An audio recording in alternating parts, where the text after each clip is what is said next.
Salam et bonjour chers parents, donc c'est parti pour la deuxième vidéo qui va vous permettre de mieux gérer au quotidien les différentes émotions de vos enfants dans la journée. Donc on avait vu qu'il y avait plusieurs problématiques que vous rencontrez. Donc là l'objectif c'est de vous donner 10 outils tout au long des vidéos qui vont être très efficaces pour en tout cas mieux gérer au quotidien et vous permettre de mieux vivre ce confinement avec les enfants. Si vous n'avez pas vu la première vidéo, je vous propose d'arrêter et de regarder d'abord la première vidéo avant de continuer celle-ci. Donc, on va travailler aujourd'hui sur la sursollicitation parce que ça m'a été demandé. Donc, la sursollicitation, c'est vraiment quand votre enfant a tendance à tout le temps vous demander où est-ce que c'est ça, pourquoi, quand est-ce qu'on fait ça, quand est-ce qu'on mange, quand est-ce qu'on dort. Il y a toujours plein de questions tout au long de la journée. Et comme je vous avais expliqué dans la première vidéo, ça cache une émotion derrière. Là, l'émotion qui est cachée, on va essayer d'en comprendre 3. Il y en a sûrement d'autres, mais on va se concentrer sur ces 3-là. La sursollicitation, elle peut être expliquée par un sentiment d'ennui, par un sentiment d'insécurité ou par un sentiment plusieurs sentiments comme la tristesse, la peur ou un manque affectif. Donc on va essayer maintenant qu'on connaît ces émotions-là, on va essayer de mettre en place des outils derrière pour justement contrer ces émotions-là. Donc pour l'ennui, alors la première chose, je voudrais dire que l'ennui c'est très bien. C'est très bien, mais c'est pas bien toute la journée. Il faut leur laisser des temps où les enfants vont s'ennuyer, car c'est l'ennui qui développe la créativité et qui développe l'imaginaire des enfants. Et ça, c'est très important. Donc il faut avoir des temps dans la journée où les enfants peuvent s'ennuyer. Mais on va voir que ça ne peut pas être toute la journée. Donc on va essayer de voir ça dans un programme. D'accord? Des activités et un programme. Le sentiment d'insécurité, j'en avais parlé dans la première vidéo, c'est quand un enfant, il faut savoir que c'est comme un adulte. On a besoin, nous, en tant qu'adultes, de savoir ce qui va se passer dans la journée pour s'organiser et pour se sentir bien, tout simplement.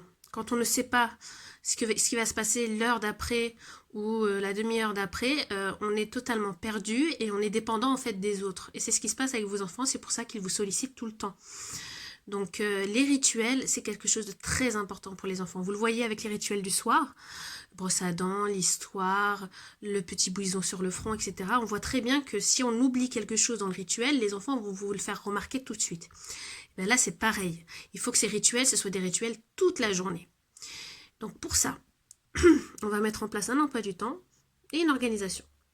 Et enfin, pour la tristesse et la peur, il va tout simplement falloir trouver du temps pour chacun et on va essayer de se donner des objectifs.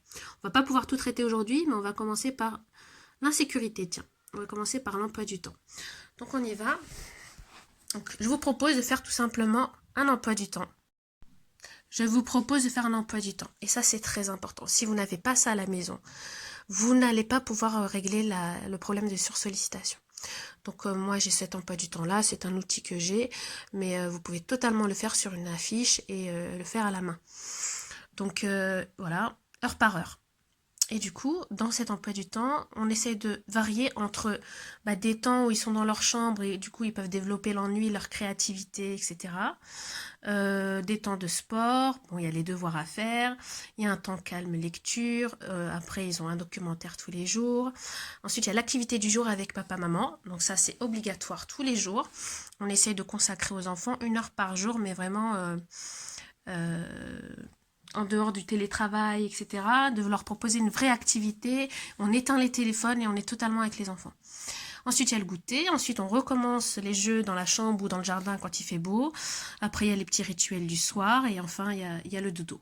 Alors, tous les matins, on lit l'emploi du temps. Et je les interroge. Je leur dis qu'est-ce qu'on fait à 10h, qu'est-ce qu'on fait à 15h, qu'est-ce qu'on fait à 14h. Et ils me répondent pour que je sois sûre qu'ils aient bien en tête l'emploi du temps. Alors, pour les tout petits, il y a un outil génial. Je vais vous le montrer tout de suite.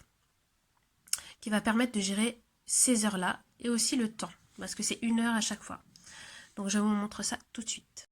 Donc voilà le four, mais c'est mon sablier à moi, c'est mon chronomètre à moi, et aujourd'hui les enfants ils l'utilisent tout seuls. Donc voilà, quand je leur dis 1 heure, 1 heure c'est 60 minutes, donc je leur mets 60 minutes, et quand ça sonne, ça veut dire qu'on doit passer à l'activité suivante.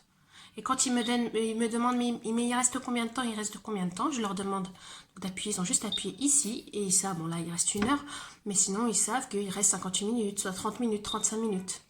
Et ça les aide énormément à mieux comprendre un petit peu le temps, et surtout à ne pas vous poser la question toutes les 5 secondes. Donc voilà, vous avez vu l'outil extraordinaire qui est tout simplement le four. Ça permet de gérer ces temps-là. Les enfants peuvent consulter seuls les heures, ils peuvent consulter seuls le temps. Au début, ils vont vraiment pas avoir l'habitude, hein. Il va falloir bien sûr les accompagner les premiers jours, comme dans tout. Un enfant a besoin d'être accompagné. Et après, vous allez vous rendre compte qu'ils vont le faire tout seuls. Voilà, donc pour l'instant, on va arrêter là. Et la prochaine vidéo, je vous montrerai 2 autres outils super. Ce foulard gris et ces cartes bleues qui vont nous permettre de gérer les temps où on est en télétravail et qu'on n'est pas disponible. D'ailleurs, c'est les stops que vous avez là sur mon emploi du temps. Le stop veut dire que je ne suis pas disponible. Mais il va quand même falloir mettre en place quelque chose pour leur demande. Voilà, je vous dis à la prochaine vidéo.